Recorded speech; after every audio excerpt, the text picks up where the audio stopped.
Good morning, friends. Hello, hello. We are at a little hard rock morning.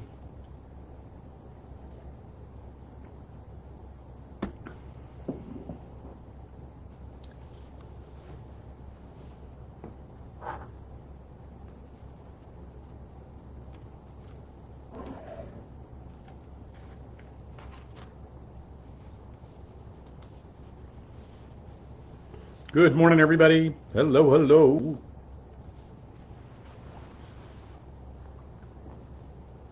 Hey, Irene. Good morning to you. Glad you're here. What, what a joy. Good morning, Donna. Hope you're having a great day.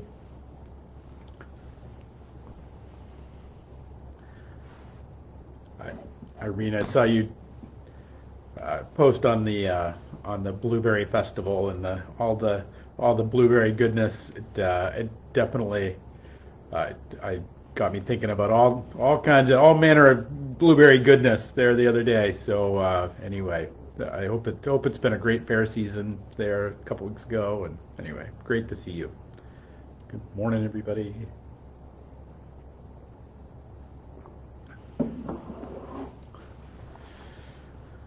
All right.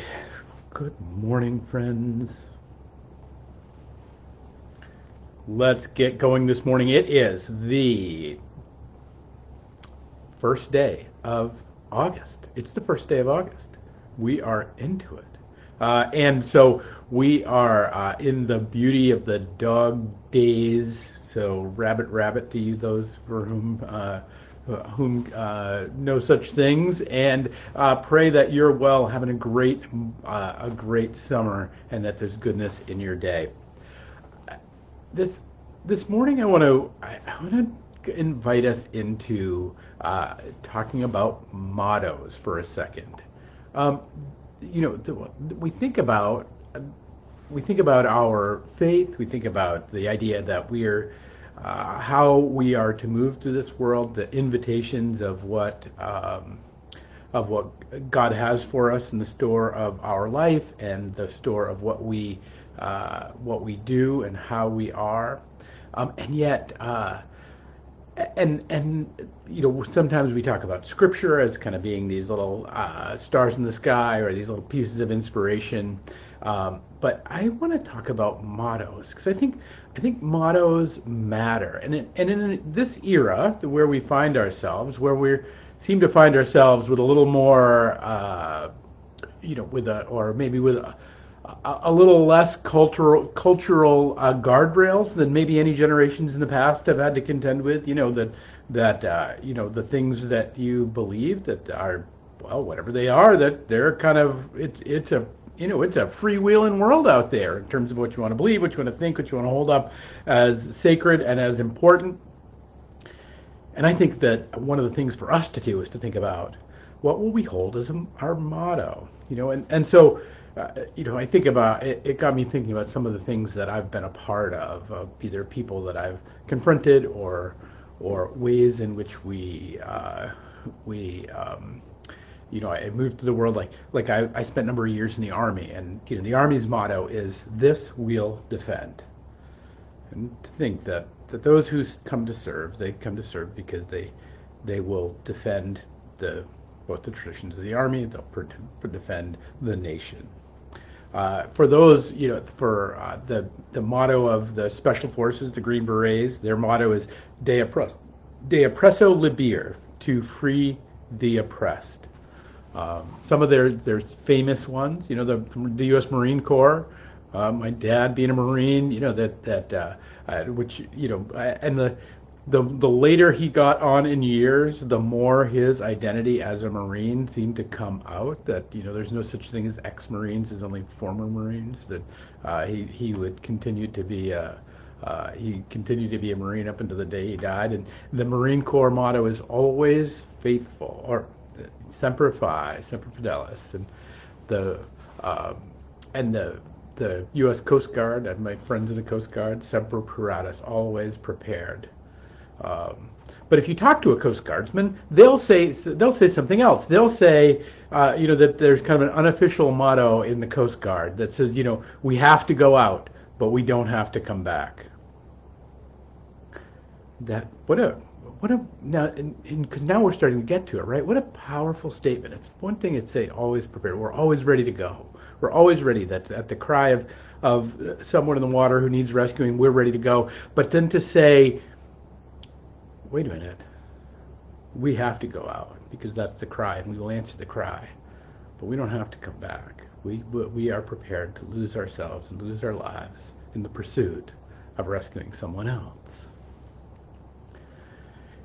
So, and then as we begin to think about, our own journey, that like the motto of the Puritan motto, if you want to think about the motto of the Congregational Church, of which I've been a part of, clearly, that this notion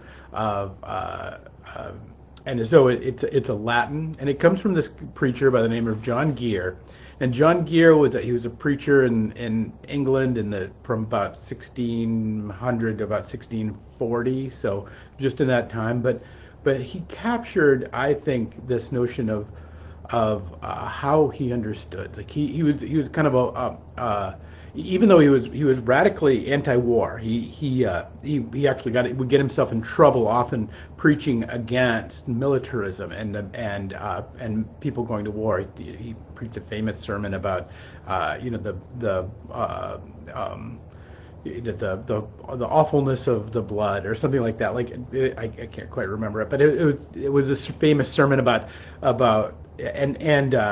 but it was actually, people heard it as, he would get in trouble because people thought that meant he was anti-soldier, but he actually saw himself very much as a soldier. He understood, in fact, that martial quality, and he really accounted his whole life as this notion of spiritual warfare, where Christ was his captain, and he was and his arms were prayers and tears. That's a quote from him.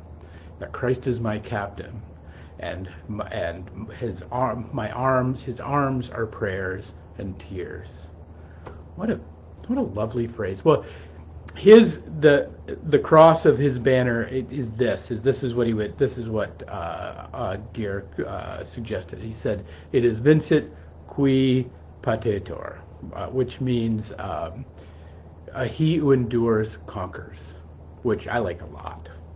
It's actually really close to one of some of my favorites out there. Like this notion that the one who endures conquers. That this life is going to send us all manner of pain, all manner of misery, all manner of difficulty and strife to which we are to negotiate. And yet there is goodness in the middle of it, and there is goodness within it. And if we but hold on in faith to the one who made us, we will in fact find ourselves in victory. This is the great promise. And I truly do think this is a sense. And I want to talk about mottos today because I really want to give you, as we go into this month of August, as we go into this opportunity to think about what your motto might be. We can think about some other famous mottos, right? Scarlett O'Hara had a motto. Do you remember Scarlett O'Hara's motto? Tomorrow is another day. It is one of the mottos I hate, perhaps with the heat of 1,000 suns, that this notion that tomorrow is another day. Now, that's great. Oh, good, another day. But for some people that works. So I want you to consider that what are some, what might be your motto. I think even like C.S. Lewis, he had a motto that says, hardships are often prepare ordinary people for an extraordinary destiny. This notion that, and you see it in everything that Lewis has. You have whether it's the Chronicles of Narnia or science fiction work, or even just his theological writings. There is this way in which he's constantly looking at the ordinary experience. The ordinary idea of going out for a coffee with a friend, the ordinary notion, within that is the extraordinary battles of life. Do we draw them nearer? Do we love them? Do we care for them? Do we stay true to our principles and our beliefs? Will we live out the true, the good, and the beautiful? That happens in incredibly ordinary ways. And that his suggestion that the hardships often prepare ordinary people for an extraordinary destiny. This now it does beg the question then, what might be Jesus's motto? Maybe what's your motto? What's your notion of how you move to the world? For me, one of the things, although I really do like the motto of John Gear that he raised his banner of Puritanism up, of that the one who endures conquers. But I had an early a chaplain early in my career that came. He was an old kind of chaplain, and they would invite him back.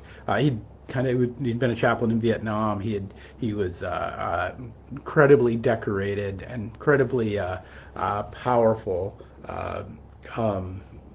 man of faith, and he came. He would speak to the new chaplain classes. They would kind of bring him back to kind of bestow some wisdom on us, the little whippersnappers. And he had one phrase that he said, that one piece of advice that he gave us all, which has in many ways become a motto for me.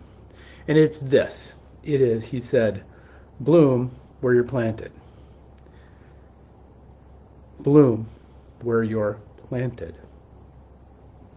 We, in this wonderful world in which we are given, where we have all of the choices, 35 different, choices of cereal. We have all these different options of things that we can do and say, and at the same time, we have all these restrictions on the things that we can't do and the things that we have to do, and it's a weird and woolly world and all of that.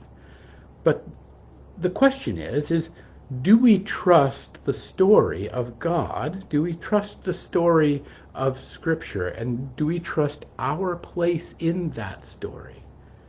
To say that as Scripture tells us, I have numbered the hairs upon your head, that I know everything that's going on with you. I know everything, and I know exactly where I have placed you, and exactly where you are placed is the perfect place.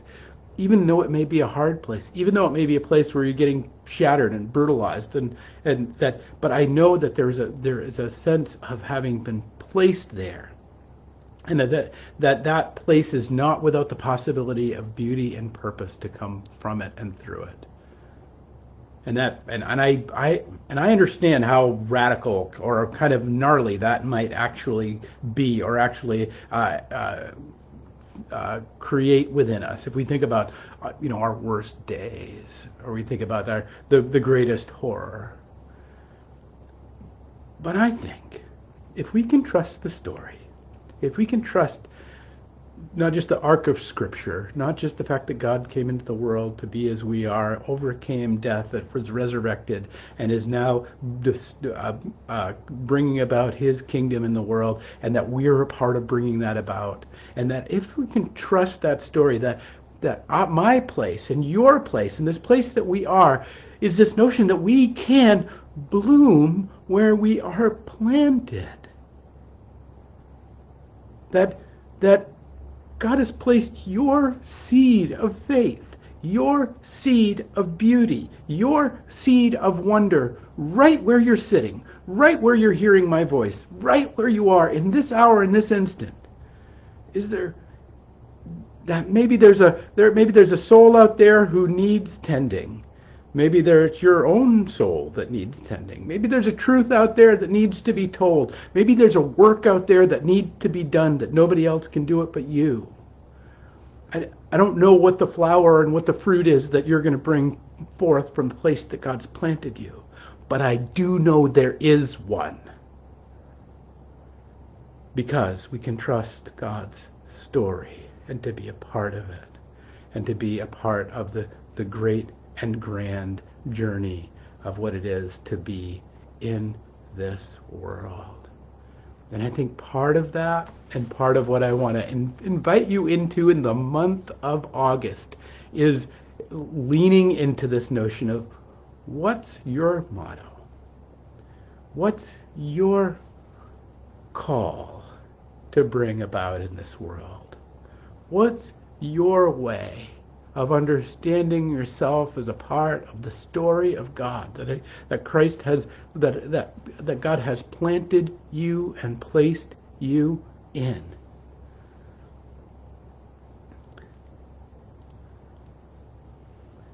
There is the great notion, I think, that the world has in it all of us, and it will never be as it was. There are people that were alive yesterday that are not alive today.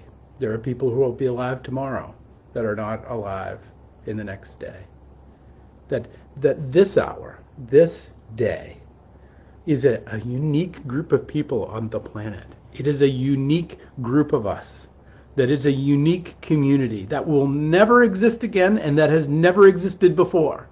That we as people come into this world, and we have people who leave it, we have people who are a part of its journey and all of this, and that in it we are placed by the one who's made us, nearly 8 billion of us on this planet, that have a place in which God is calling us to bring forth that beauty from that hour. And I think we can bloom where we are planted, because God knows the hairs upon your head. God knows what he has given you to do, and I think you do too, if you will spend a little time and listen for his voice. So my hope for you in the days ahead, my hope for you is that you'll spend a little time looking for your motto. And if it's hard, that's okay. If it's a struggle, that's all right. If it requires even a little suffering, if it requires kind of turning our head to look at hard things that we've never wanted to look at before, but that we are called to enter into so that we might heal ourselves and heal the world, that's okay, because, well, vincit qui patitur, that we who endure conquer. Friends, I hope you will have a great beginning of your August, and that you will lean into this notion of your own motto in this world, and that you might come up with one for yourself and see how it is that God has called you to bloom where you're planted. All right. Peace and grace to you, my friends, and we'll pick it up next week. This Sunday, we are taking communion. We're gathering for the Lord's Supper. Please join us 9 o'clock on Sunday, and we'll have.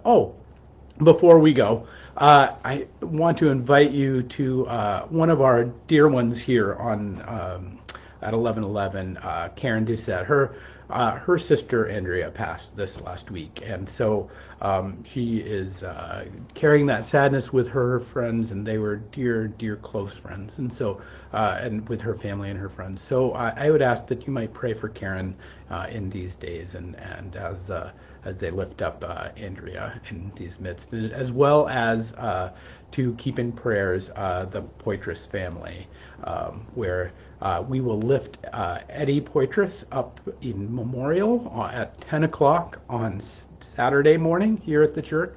And so Audrey's, who is often here as well, her son that passed this last week. So peace and grace to you, my friends. There is much sadness and yet much joy on this grand journey. So I hope you will have a great week and a great weekend. You will lift up worship to your God in whatever ways to God in whatever ways you find it, and that you will bloom where you're planted. We'll pick it up next week with another 11:11.